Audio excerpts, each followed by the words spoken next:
But well, I didn't really come up prepared with anything to say, but I figured the time was right. For those who don't know me, Hi, I'm Charlie, one of a couple Charlies here tonight. Hi, everybody.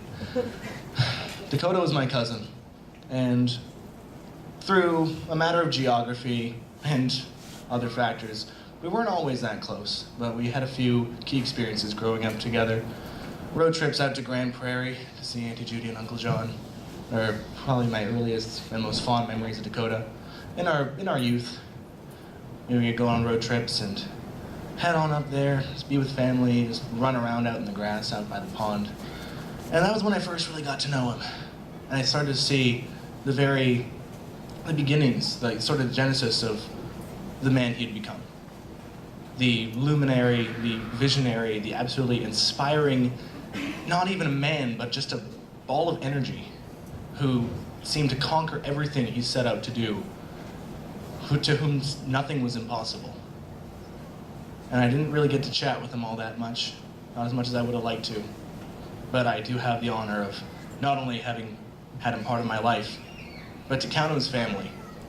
And whether family is blood, or connection, or whatever it is, it's gonna be one of the most important things in this world. Now our clan, we've lost quite a number in the last few years, to the point where it feels like I may be speaking only for myself, but I feel like I may be speaking for some others and saying, it feels that we're seeing each other at events like this quite a bit. And it hurts.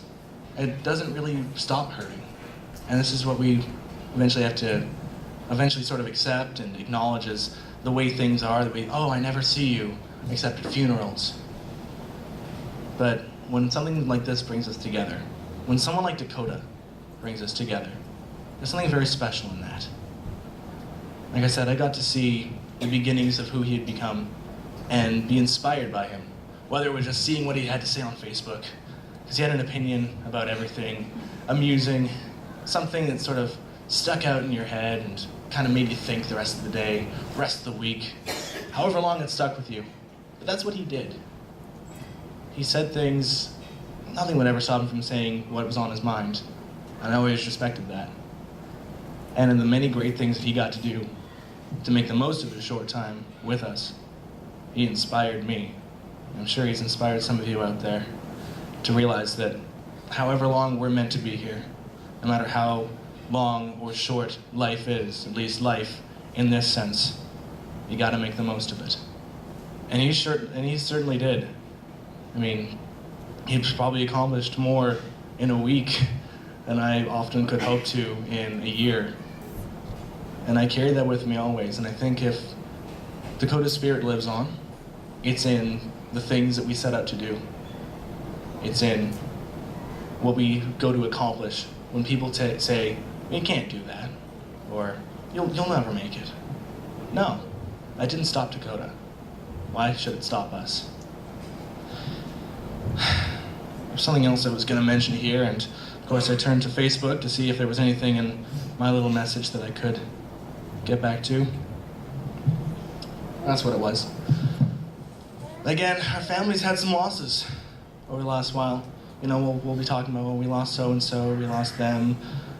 But I've come to realize, and I think maybe this was the breaking point for me, I've never really liked the word loss in terms of saying goodbye to someone, because when you lose something, that means you don't know where it is. You can't find it. We always know where Dakota is, what he means to us. That's not lost. That's something found. And that is beyond special. And I'll never forget that. I found something of myself in the legacy that Dakota's left on. I found inspiration. I've found so much. I haven't lost anything. I honestly don't feel that, even though he's not here with us anymore, that we have not lost him. And we never will, as long as we remember what he meant to us. Rest in peace, Dakota. You mean more than I could ever hope. Thank you.